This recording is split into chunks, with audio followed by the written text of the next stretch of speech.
How to stop Google Photos backup on Android. This tutorial shows you how to turn off automatic backup so your photos stop uploading to the cloud.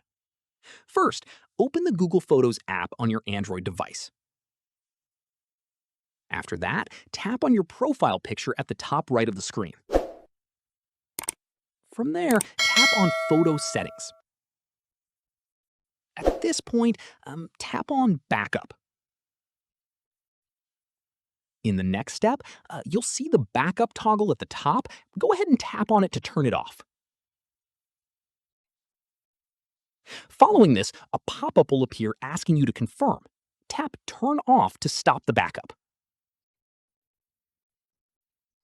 Once done, your photos will no longer automatically upload to Google Photos. From here, keep in mind that turning off backup means any new photos taken will only be stored on your device. If you lose or reset your phone, those photos won't be recoverable from Google Photos. Finally, if you ever want to turn backup back on, just follow the same steps and toggle it back on. And that's it. If this guide helped you stop Google Photos backup on your Android, give it a like, subscribe for more Android tutorials, and tap the bell icon for updates. See you in the next one.